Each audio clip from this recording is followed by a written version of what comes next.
So tell me about this LSAT-Flex. As promised, I did not look into it at all. So everything you're going to be telling me here will be news to me.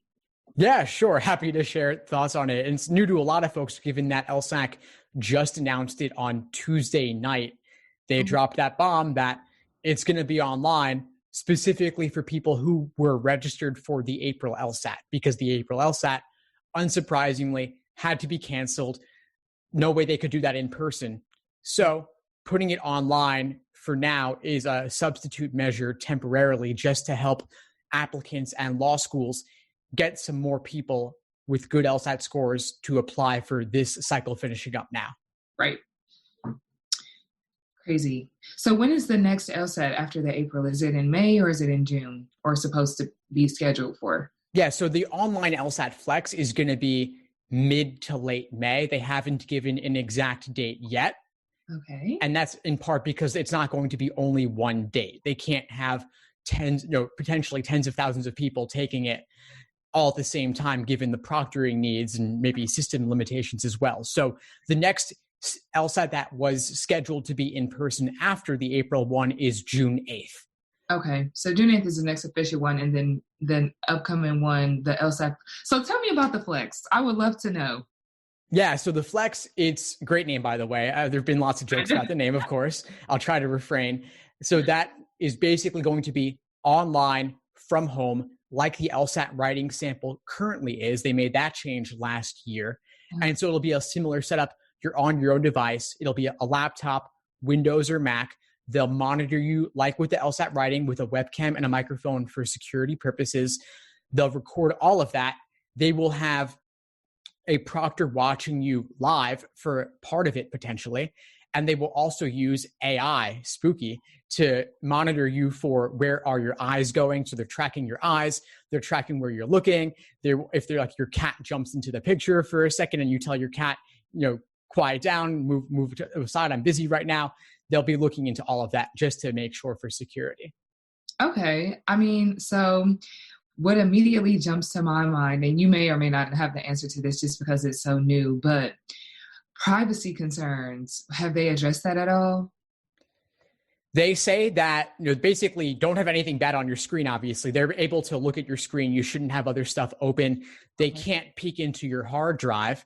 And of course, you're agreeing to all those terms and conditions that nobody ever reads anyway, I'm sure. So I have seen anecdotal reports online about the company called ProctorU that they do potentially have access to your computer longer than just the duration of the event itself.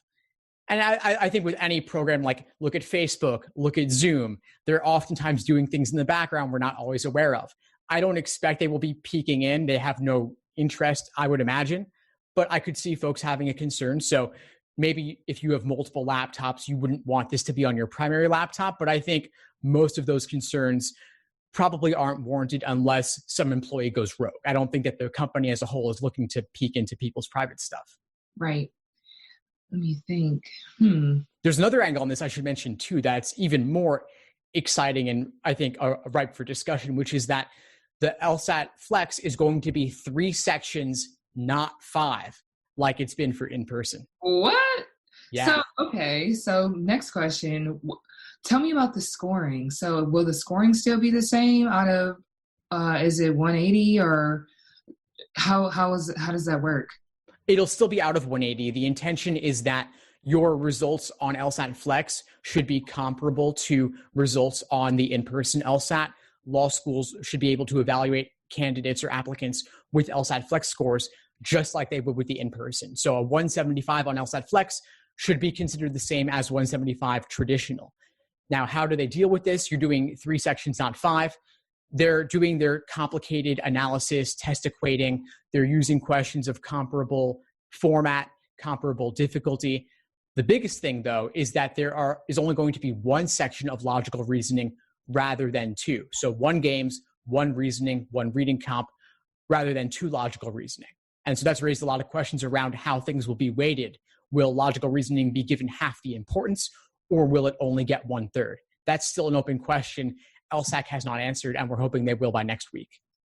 Yes, that is interesting. And what I'm also interested in is that could this being at home be considered somewhat of an accommodation? Because obviously, like on test day, you're getting mentally prepared to be near other people, to be in a public setting where proctors are walking around you, where you're only allowed so many pencils or pens or highlighters or whatever you are allowed to bring in. And obviously other items are excluded.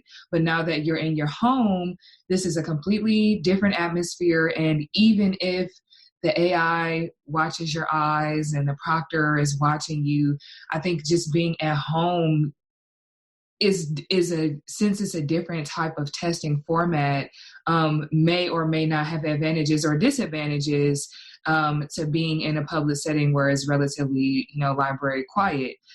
So I'm concerned about, is it like, yes, in theory, according to the LSAC for now, it is supposed to be comparable, even though there are less sections, even though you're now at home, but is it really comparable? Because some people don't perform well on tests because in part the environment may be overwhelming. Whereas being at home, you may feel a level of comfort, or I'm just doing what I do at the computer every day. So that is quite interesting. I'm interested to see what the curve will be, just per score, because not that I'm a statistician or know anything about the numbers of this or everything, but I'm just interested if the scores will be higher, even depending on the weight situation, with people being more comfortable. And another thought that I'm thinking as you're talking is, why would we not, if this works, right, and if everything is completely the same, what is to stop people from taking the LSAT-Flex in the future? And why would we not want to do that, which could potentially save money for people? And because I know some of the fee goes to securing the actual facility. So why would we want to go test in person when we don't have to? Those are all great points. I've thought of them as well. They've been a source of discussion among applicants over the past couple of days. As for why wouldn't we do this all the time? That's how I feel. I feel like if this LSAT-Flex works smoothly, where a relatively low percentage of people have tech issues or glitches of things of that nature, folks can have a quiet home environment with good internet to do this.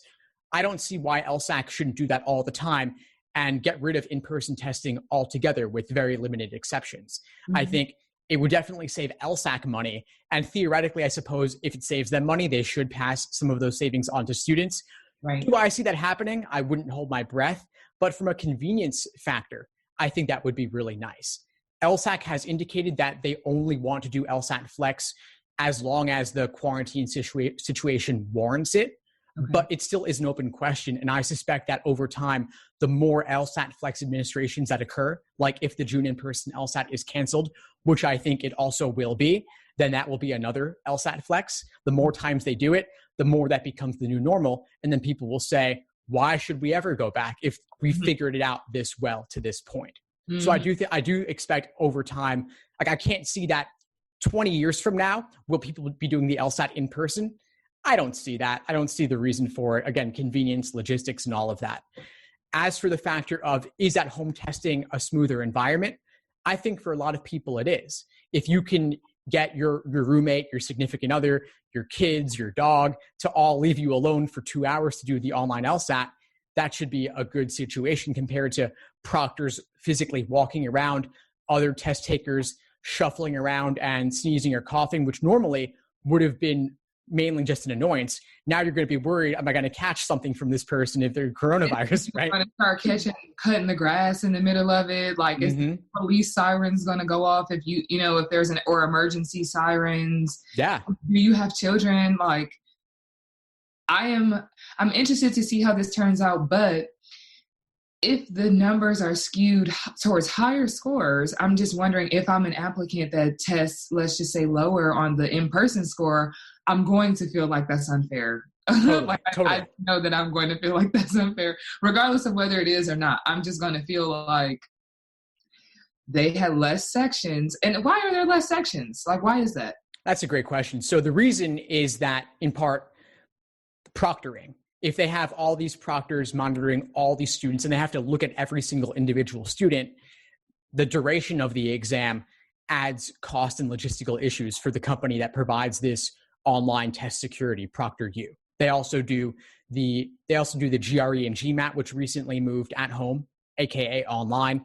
They moved the advanced placement exams for high school students online, and they also shortened those to 45 minutes when it used to be a couple of hours. So I think I'm getting ready to say I took those exams, so now I'm hearing that this is 45 minutes. And I really hate to be that person, but is it really the same? Because I just don't feel like I mean, I know they're doing the best that they can, so I don't want to discount the efforts that they're trying to make in keeping some semblance of normalness or normalcy during this process. But is it really comparable for you to have 3 sections compared to 5? Is it really comparable for you to have 2 logical reasoning sections versus 1? Like, is that really the same? Like, no, it's not quite. It's not exactly the same for sure. I think this is simply the best they can do right now in order to keep things moving forward. And LSAC, they really exist to serve law schools more than law school applicants. Law schools are their primary clients. Yeah. So that means that law schools need to fill seats. They need to keep the applications flowing. So people who don't have LSAT scores need to get LSAT scores. And this is the best they can do. Is it completely identical? No, there's no question to me that a 2-hour at-home 3-section exam is a significantly better experience compared to 5 sections with the stress of being in person. Right. But, and I should mention another thing regarding why it's only 2 hours. That's because if you go above 2 hours, then you've got to let people stretch their legs and take a break. The in-person exam is 3 sections back-to-back, break to go to the bathroom, get a sip of water, then 2 more sections back-to-back. But how do you handle the break when your people are at home? Once they leave the room where they're taking it and they're out of the field of view of the camera, the microphone can't pick up what they're doing, and they can't control the entire environment of your house. They don't know if you're potentially getting help from someone else. It becomes more of a security issue versus at the test center when you can't bring your phone and they know what you have with you. Security is not the same issue. Yeah. I don't see a way around it, unfortunately. I mean, yeah. But I guess with taking it at home, that's just the risk that you have to take, right? Because it's like you could, in theory, cheat anyway, just because you're at home, because you don't know, like, you can track my eyes, but like to a point, you know what I mean? Like everything is. I'm not really sure what they could do though. Like, I understand cheating on other exams, and I can certainly see the incentive. If you could boost your score, that could get you into better law school, save you scholarship money and such. But the LSAT, the only way you could really cheat, to me, is if you could somehow mess up with the computer system to give yourself extra time. Yeah. Extra time is really the only major benefit I could see someone deriving from cheating. It's not like, I saw one story about this company, ProctorU, for a different exam where people were putting Post-its on their dog to try and like help with memorization or formulas or something. I need a dog now. I like that. The perks are many. Yeah, there are many perks with having a dog. But on the LSAT, I don't really see memorization and formulas would only help you to some extent. Like if you didn't know the contrapositive, maybe, but I don't see how somebody could really cheat on this. And I'm sure that the average law school applicant is outmatched by whatever security system this company has. Right. So another concern I guess I have, and I like hate to be this person because I'm pro like applicant and less, pro law school or LSAC.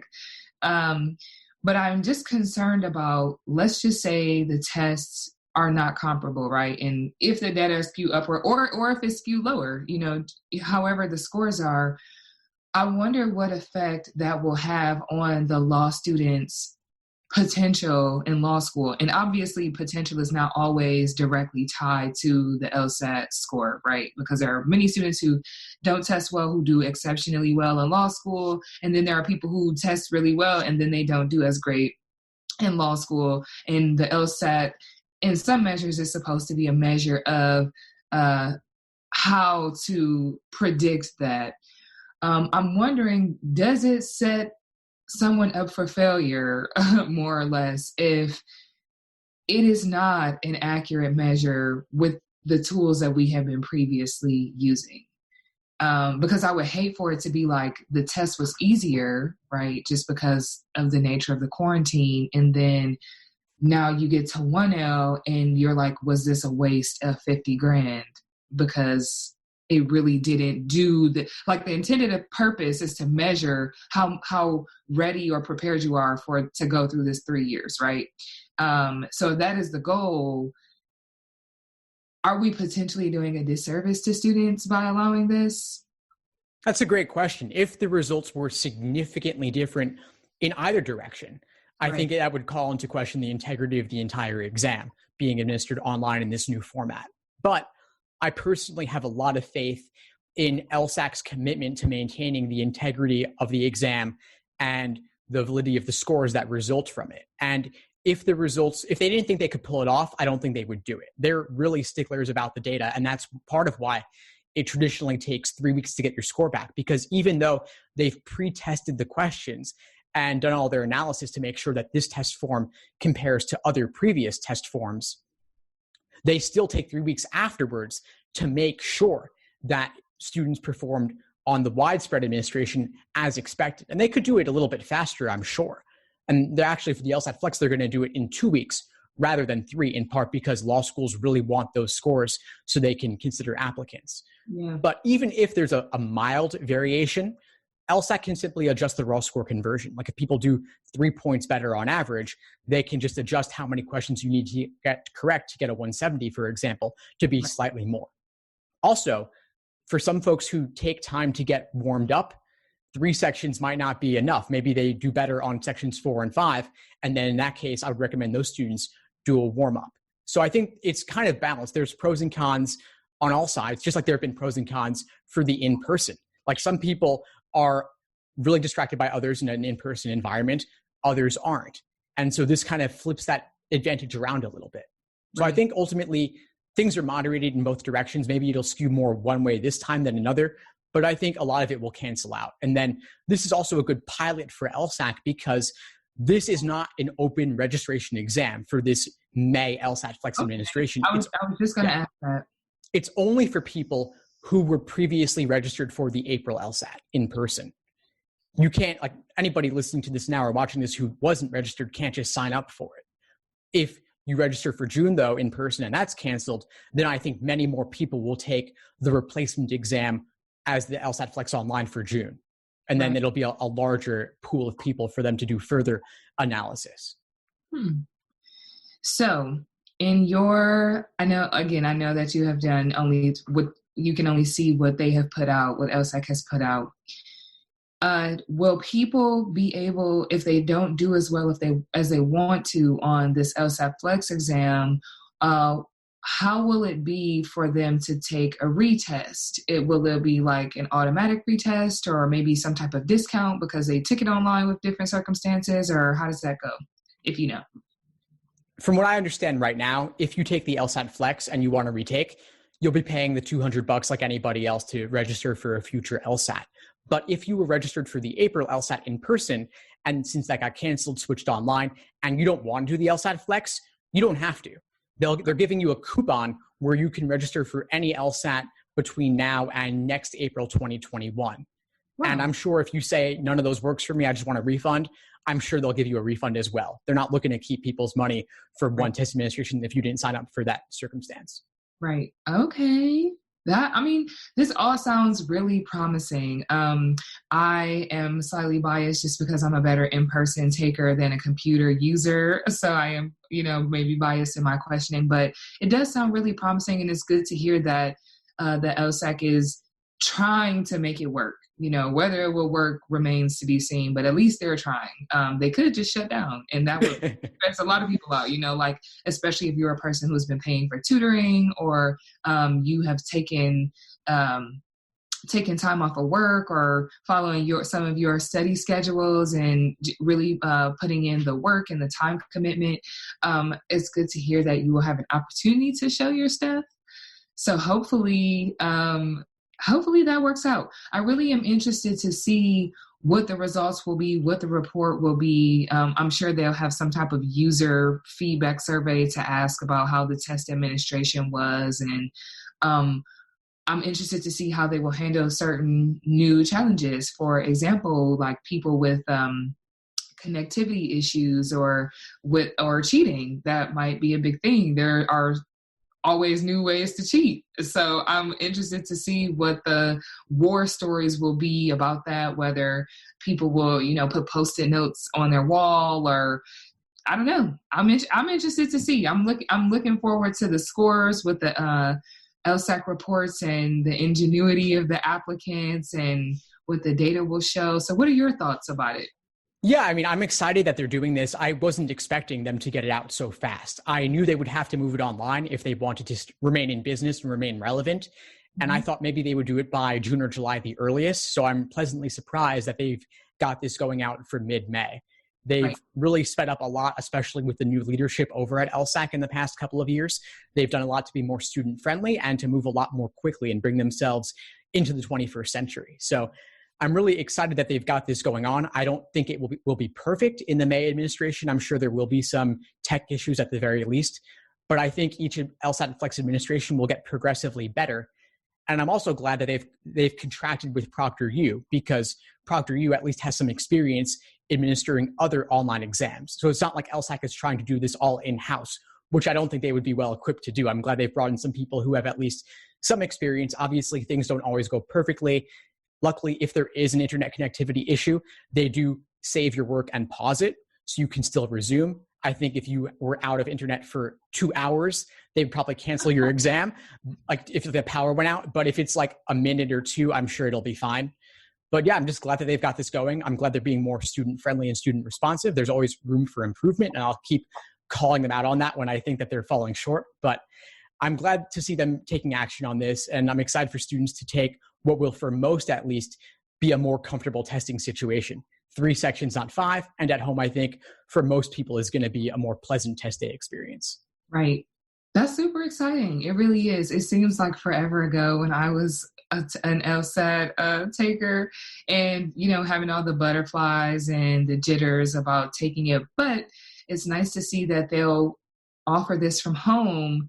And hopefully if it works out, they can continue to do that in the future, because I don't see why they wouldn't, especially with people who, if they have whatever advantages they can for a test day. Because I'm also hearing, now don't quote me on this, but I'm also seeing via Twitter law students saying that some of their exams are being administered from home and they're able to take them online. So, and that's really different for law schools, because just like the LSAT, there's a whole proctor situation. You're sitting next to people writing down answers or typing them on, typing your answers in to secure servers where they essentially shut your whole computer down except that one program, and you take the test like that. So I am interested to see if that can just follow suit, if more of this stuff will be brought online, and if so, what the pros and cons of all of that will be. But it sounds like this is a good first step for LSAC, because as you mentioned, if they continue to do this the first time, and it works, why not? Exactly. They've already figured out everything they really need to. And I hear so many issues from students not being able to register for an in-person test center. When it's typically administered in person, people have to travel for it. They have to drive a few hours. They have to stay in a hotel somewhere. They fly back to their parents if they've moved away, just because they can't get the test where they want it to be. This removes all of those issues for so many students. Yeah. Wow. So we're really like at the dawn of a new age. Totally. And luckily you're at the forefront of that, Steve. So that's great. Yeah, trying to keep up with everything. People asking me questions, and I honestly want to know too. This is really, I think, the biggest change to the LSAT, aside from the digital LSAT transition to tablet in the past couple decades. Really, those two things are the biggest. I feel so surprised at that. Yeah. You tell me that, I'm like, I'm sorry, what? Mm-hmm. Yeah. Wow. I'm interested to see the data, and I'm interested to see how that batch of students does throughout law school. I mean, obviously there might not be any way to particularly track, just because there are so many students who will be in the incoming 1L class with the students who are taking this, what is it, the June test or the May-June test? Yeah, so the May is the online LSAT-Flex. The June is currently scheduled for in-person, but I think that'll go online too. And they won't give us LSAC probably won't release any of the data on this, and this is actually an undisclosed test form as well. So you're not going to get to see the questions, but I'll be tracking all the anecdotal reports from students after this happens, and I'll be very curious to see what they have to say about the experience. So LSAC is never releasing the questions or the data period from this, or just like in the immediate aftermath of the exam? It would be out of character for them to release any data from student performance on this particular test administration. That's just not their game. They like to keep their cards pretty close, but they will release in general updates and more rules and regulations around the test. But as for student performance on an individual test administration, they don't typically do that. They also only release 3 exams a year, and the April/now May LSAT was not going to be one of those anyway. Got you. They're framing this right now as being a one-time thing, or based on public health situation unfolding. But I do think, like I said, it'll continue to be online. I'm willing to bet that they will change their position on that. Only because it, like you mentioned, it really does eliminate so many issues, and potentially students that are maybe impoverished or have some financial difficulties, would give them a way to take the exam in a way that maybe they were not able to pay for the full cost of the exam. I'm willing to bet that they're going to change their minds, especially if they have to do it twice. If they only have to do it for this one time, then it's up in the air. But if they have to do it twice, or maybe even 3 times, depending on how everything goes, I'm willing to bet that they would do it again, because then they will have enough internal data to show whether it's working, how well that it's working, and things like that. Yeah, interesting stuff, especially from a logistical perspective. The more they do this, the more they're going to figure out all the potential issues and how to address them. Like students who don't have a laptop. You can't use a Chromebook, for example. It has to be a Windows or Mac laptop. Chromebooks don't meet the specifications of the company providing the security. And so LSAC is going to have to give those people loaner computers or set them up at a university nearby to take it with a good internet connection and a good device over there. And with quarantine stay-at-home orders, that could be really tricky for them to navigate a good situation for those students. And of course, they're obligated to do so. They can't put those students at a disadvantage when it comes to taking it. And so I think they'll figure out who they can partner with to provide those students with the resources they need. Maybe they'll need to have several hundred laptops available as loaners to ship out with 2-day shipping or something like that. I'm interested to see where this will go. Same. I'll be tracking it closely. I trust that you will keep us updated on everything that's going on. I'm sure all the students would love to know. Wow. This is a lot to take in. It's like a crazy situation. I still can't believe we're living through the middle of this. So it's part of my wow. But this is truly a historic time. I think probably the biggest event in our lifetimes for sure. Yeah. I am just so interested. I wonder what they will do with the students who have been affected by coronavirus, or who have family members who are affected and may or may not be able to take this test or the next, right? Like, even if you could take it in April or June, but you have other pressing family needs or obligations. I wonder just how that will factor into it. And, so many unanswered questions, but we shall see. Indeed. Well, I'll certainly be keeping folks updated on my end with the LSAT Unplugged YouTube channel, podcast, Facebook group, Instagram, and such. And we could always connect again to have another chat about this too. Yes, that would be wonderful. That would be great. Awesome, Anna. Well, thanks for having me. Yes. Well, thanks for having me, Steve. So everybody check out Steve's podcast and channel and Instagram. And are you on Twitter? I'm on Twitter as well. LSAT Unplugged. So check it out. If you're watching this video, check it out. Same, and mention your channel as well for those watching on my end. Oh, everybody, Closet Meets Career. If you want to get into business, law, fashion, Steve is assisting us with the law. So if you... Not the fashion. I'm not handling the fashion side. Well, you'll handle the fashion. Fashion is for everyone, and fashion is forever, Steve. Okay. So you're a part of the fashion too. Thanks. All right. Take it easy, Anna. Okay. Have a good one, Steve. Thank you. Thanks for tuning into the show. Please subscribe if you haven't done so already to be notified of new episodes as I release them. And feel free to reach out if you need anything at all as you move forward with your prep. I'm happy to help however I can. In the meantime, I'll wish you all the best and take care.